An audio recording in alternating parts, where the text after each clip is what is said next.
Hello, I am the Valkyrie, and today I will be answering the question of Schmitty1001 on Reddit. He has an updated Hammerhead, the V6, and he is looking for any optimizations that can be made by more experienced Starship architects on what he can do. So, let's go ahead and have a look. I've done my very best to recreate the Hammerhead V6, and we are bringing it in creative mode, of course, for 436,600 credits. I am making a few assumptions about your Hammerhead, most specifically that you actually have enough crew to man all of these bunks. This is saying that you have a crew of 72.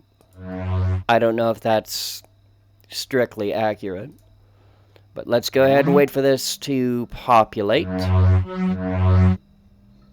So I am going to go ahead and right off the bat assume that at one point you had some kind of a pathing issue and energy just wasn't getting to where it was needed, and that is why there was some kind of a doorgasm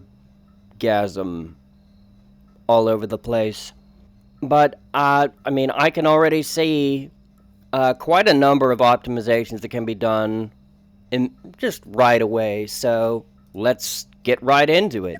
And this will apply to anybody else who is just learning the game, picking it up. So the first change that I'm going to say is move your energy closer to where it is needed.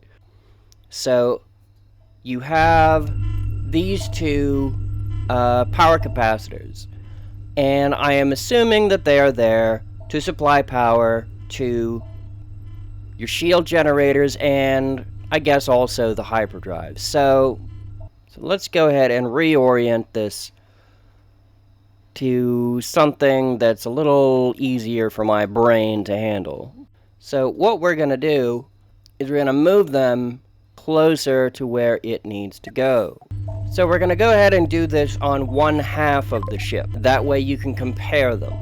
So let's go ahead and pick that up, move it to right there, knock out that door and this whole section of corridor, put in a door here and here. Now what that is going to do is your energy team is going to come up, deposit right in here. Whenever they need to supply power to your shields, they're picking it up, going straight through the door and deposit and dropping it off. No need to go through a hallway, as opposed to all of this travel that he's doing there.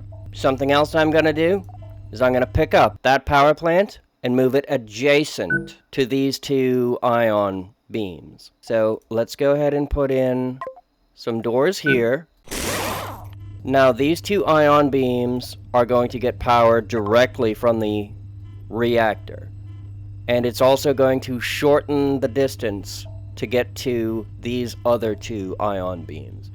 So let's go ahead and see what other improvements we can make. These two corridors don't actually do anything. So let's just go ahead and delete that. That is saving you some more credits there. It's also reducing the weight. Every time you remove something from the ship, you're reducing the weight, and therefore, by extension, increasing its maneuverability and maximum thrust. Now, as Spinosaur 0905 was the first to point out, you should probably be investing in some engine rooms. And you responded that you have never used any and you have no experience with them. Well, let's have a little explanation as to what they do. This is your engine room. It increases the thrust of all engines that are directly adjacent to the engine room. They have to be touching the engine room. Additionally, you can remove the doors. I know how much you love doors. Don't worry, it's fine. And the reason you can do that is it will automatically deliver energy to adjacent thrusters. So in this setup, take these and move them down to about here. Move this thruster over to there.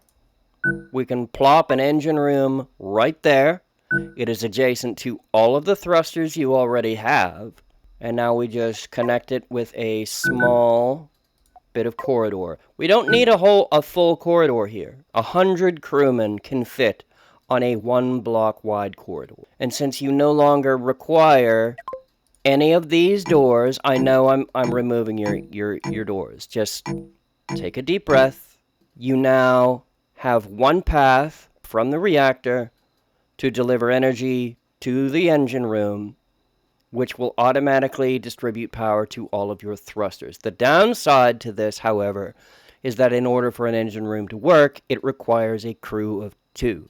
So let's go ahead and take these changes that we've made and mirror them on the other side of the ship. Let's go ahead and make that so, and give the crew just a minute to distribute energy and find their new roles.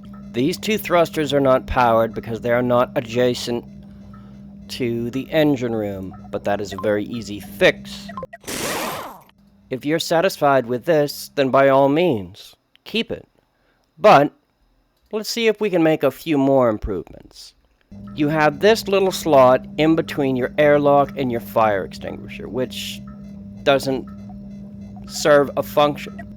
So let's go ahead and just put in some additional fire extinguishers. If you ever start playing with the heat management systems, you will very much appreciate having all of the fire extinguishers that you can. Now, if you would like to carry on what this person said about a detachable cargo pod and you're not exactly sure what that looks like, what you would do is take this rear section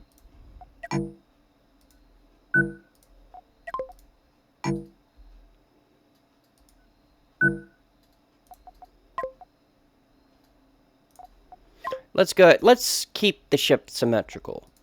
So move our crew pod there, and a corridor here. And again, just to keep things symmetrical,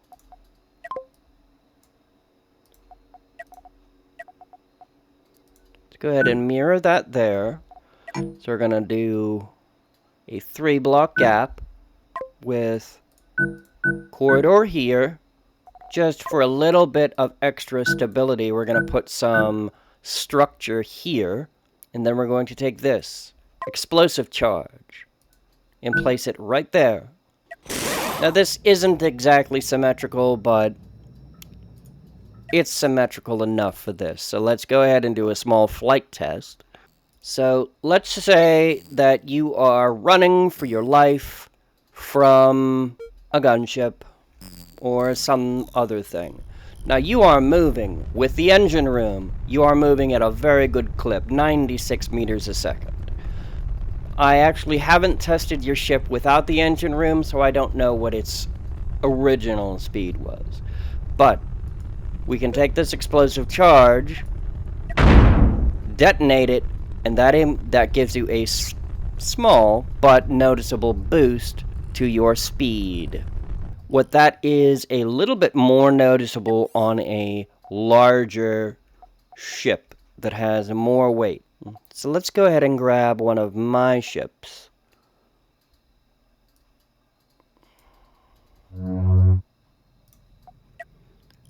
Give that a moment to distribute its crew. In case you are wondering, Castigar in this context translates as the Punisher.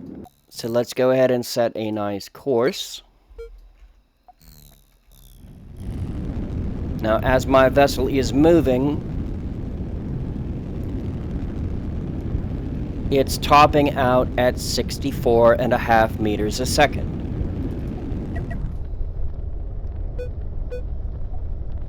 But when I jettison the cargo pod,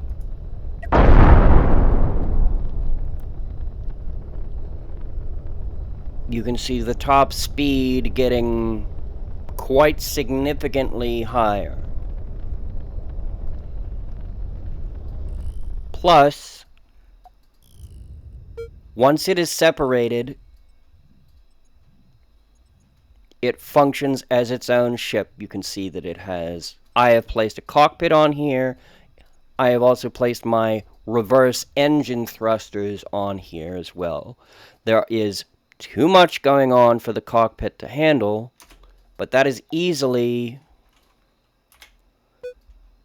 to change simply by powering off those systems. And now this cargo pod,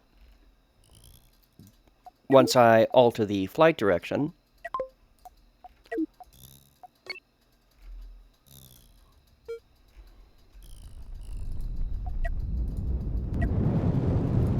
can now function as a completely separate entity and make its way back to a space station all on its own.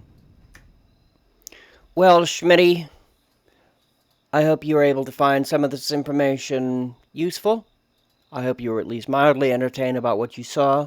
And Cosmoteer is not my usual kind of video that I make, but if you're ever interested in a survival crafting zombie apocalypse game, feel free to tune back into my channel and watch some of the Shoveler. It's actually quite entertaining, even if you don't play 7 Days to Die.